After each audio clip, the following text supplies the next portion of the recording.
Joseph Stalin ruled the Soviet Union with an iron grip for almost 30 years. He turned a poor, divided country into a global superpower, but at a terrible cost. Millions of people disappeared during his reign, and no one dared to question him. But in 1953, the man who ruled by fear would soon be brought down by silence. In the last 24 hours of his life, all that power meant nothing. It seemed like just another day in Stalin's later life, but nobody knew it would turn out to be the beginning of his last. He was spending time at his well-guarded private dacha in Kuntsevo, a quiet area just outside Moscow. The place looked peaceful from the outside, but inside, it was a world of fear and suspicion. Stalin had become extremely paranoid over the years. He believed people were constantly plotting against him. Even his closest allies weren't fully trusted. Guards weren't allowed to speak unless spoken to. His personal staff walked on eggshells. Doctors feared making mistakes. And the entire compound was surrounded by high fences, barbed wire, and armed guards watching every move. By now, Stalin was 74 years old and not in great health. He had suffered from high blood pressure and hardening of the arteries, but he hated doctors. In fact, many top Soviet doctors had recently been arrested during what was called the Doctor's Plot, a fake case Stalin pushed accusing Jewish doctors of trying to kill Soviet leaders. Because of this, many real doctors were either imprisoned or too scared to treat high-ranking officials properly. Stalin believed most of them were spies or enemies in disguise. This added to his isolation. That evening, Stalin was in a better mood. He invited 4 of his top men to have dinner with him, including Lavrenti Beria, the feared head of the NKVD, the secret police, Georgy Malenkov, Stalin's trusted deputy and likely successor, Nikita Khrushchev, an ambitious party leader from Ukraine, and Nikolai Bulganin, a senior military and political official. All 4 had worked closely with Stalin for years, and they knew how dangerous it was to be around him. One wrong word, one funny look, and your life could end. They gathered in the dining room of the dacha. There were no formal speeches or long discussions, just lots of food, heavy drinking, and small talk, often controlled by Stalin. He loved long dinners. Sometimes it would last until early morning. He liked to drink, but more importantly, he liked watching others drink. It was his way to test them, to see how they behaved under pressure, to find out who was loyal and who might be hiding something. It was a mind game, and everyone at the table knew it. That night was no different. The men laughed, raised their glasses, and followed Stalin's lead. No one dared to leave first. They waited until Stalin was ready. Around 4 a.m. on March 1st, 1953, he finally gave them permission to leave. The 4 men quietly exited, one by one, making sure not to offend him by leaving too quickly or too slowly. Stalin then moved to his private room. The next day started a little too quietly. By noon, something didn't feel right. Stalin hadn't come out of his room. He hadn't called anyone. He hadn't shouted for his tea, given instructions, or asked for his papers. He hadn't even touched the phone. For a man who usually had people running around all morning, the silence was strange. But the guards outside his room didn't do anything. They just sat and waited. Even though they felt something was off, none of them had the courage to knock. Stalin had made it very clear over the years, no one was allowed to enter his room unless he gave the order, not even if something seemed wrong. Disobeying him, even out of concern, could mean death or being sent to the gulag. Many of the guards and staff had seen people disappear for doing far less, so instead of checking on them, they followed the rules. Time kept ticking. 2 p.m. came and went, still no sound. 3 p.m. passed, no footsteps, no voice, no phone call, just silence behind the door. By 6:30 p.m., Stalin had not been seen or heard from in over 14 hours. Some of the guards were now truly worried, but the fear of making a mistake kept them frozen. Finally, one of Stalin's loyal staff members, Peter Lozgachev, decided he couldn't wait any longer. He was just a simple man, one of the people who served food and cleaned up after Stalin. But even he understood this wasn't normal. He couldn't take the silence anymore. So Lozgachev went to Starostin, another staff member, and the 2 men decided to take the risk. Along with a few others from the household staff, They walked carefully toward the door of Stalin's bedroom. Their hearts were racing. None of them knew what to expect or what would happen to them afterward. But someone had to do something. They slowly opened the heavy door. Inside, the room was dim. No lamps had been turned on. And there, near the couch, Stalin was lying on the floor. The scene stopped them in their tracks. He wasn't dressed properly, just in his nightclothes. His slippers were still on the floor nearby. It looked like he'd gotten up at some point, maybe tried to walk, and then collapsed. He had wet himself. His breathing was rough and loud. His face looked pale, and his eyes were open, but unfocused. He was alive, but barely, and he couldn't speak. He tried to move, but failed. His right side looked paralyzed, a clear sign something was very wrong. The staff didn't know what to do. They were shocked and scared. Lozgachev later recalled that Stalin tried to signal something with his hand, but it was hard to understand. The staff ran to get help, but even then they didn't call doctors right away. Instead, they called the top men in Stalin's inner circle, the same ones who had dined with him the night before. The first to arrive was Beria. Instead of panicking, he walked into Stalin's room calmly. He looked at Stalin lying there and said he was just sleeping. He told the others not to worry, that Stalin would wake up soon. His tone was cold and dismissive. To many of the staff, it felt strange. Stalin clearly wasn't fine, but Beria acted like there was nothing to be concerned about. Malenkov and Bulganin soon arrived too, but none of them dared challenge Beria. They talked quietly among themselves, but made no clear decisions. Beria in particular seemed oddly relaxed. Some later said that Beria had a reason to wait, that he wanted Stalin to die. Beria had always wanted more power, and Stalin stood in his way. Whether or not that's true, the fact remains that Beria did not treat the situation like a crisis. Finally, after much delay and quiet panic, a decision was made. But it wasn't until late that night, almost 10 hours after Stalin had collapsed, that a medical team was contacted.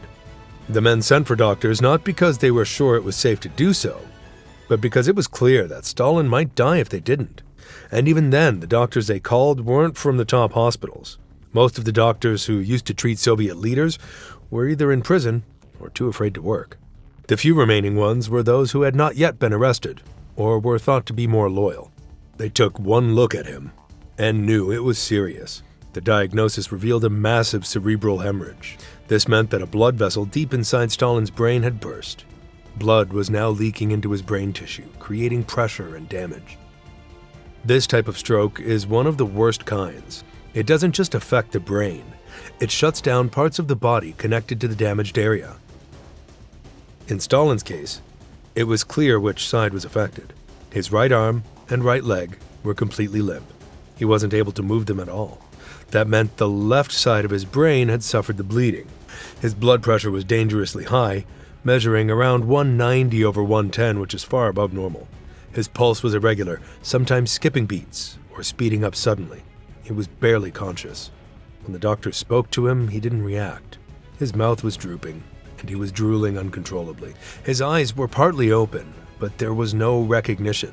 For long stretches of time, he didn't respond to anything at all. Even in this condition, the doctors were limited in what they could do. They couldn't just try new treatments or act fast. Instead, they used what was considered safe at the time: cold compresses on the head, hoping to reduce the swelling. They used leeches, placing them behind his ears to suck out the blood.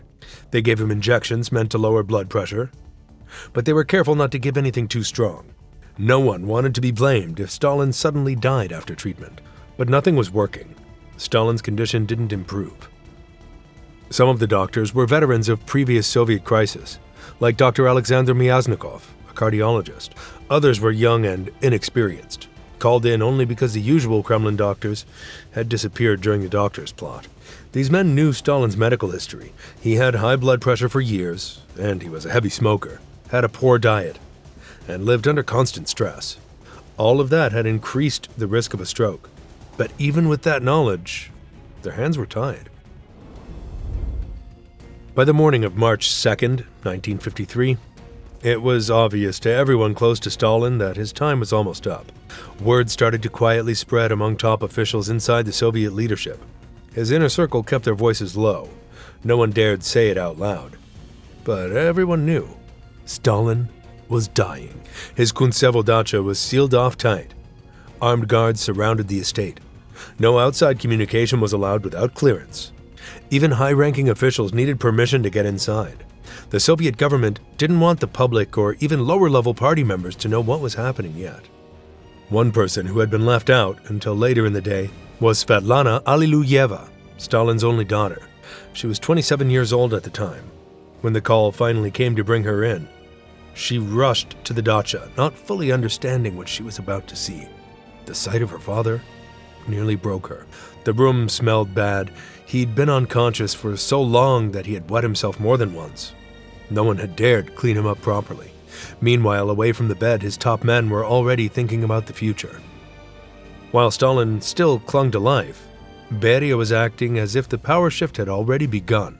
He was seen smiling, walking with confidence, and even cracking jokes behind closed doors. He told people that Stalin would recover, but in private, he was making his own plans. He didn't want to wait until Stalin was officially dead. He wanted to move quickly before anyone else could take control. Everyone near Stalin's bed had one eye on him and one eye on each other. No one trusted anyone. These men had all risen under Stalin's rule, and they knew how dangerous ambition could be. They were already thinking about speeches, newspaper announcements, and government changes, but none of it could be done until Stalin actually died.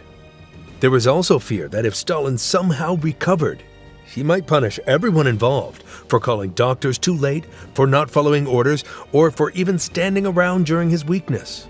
That's how much paranoia he had created. Outside, the country had no idea what was going on. No radio updates, no newspaper headlines. For the Soviet people, everything seemed normal. The morning of March 3, 1953, was cold and quiet. Stalin was still alive, but just barely. His body was shutting down, slowly and painfully. His heartbeat was fading, weaker with each hour. The doctors knew this was the end. Stalin hadn't woken up since the stroke.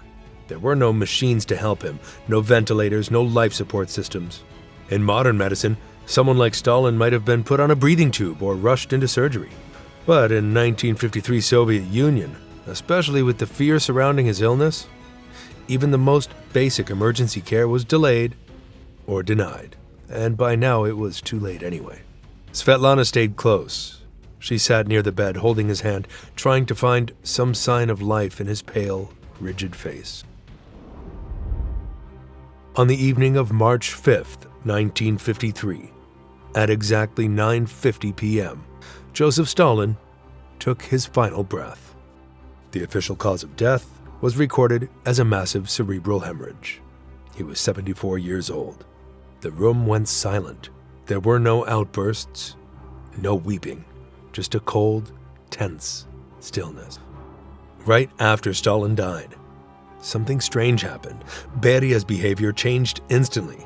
Just hours before, he had looked nervous and quiet, but now he stood upright, smiled, and began giving loud, confident orders.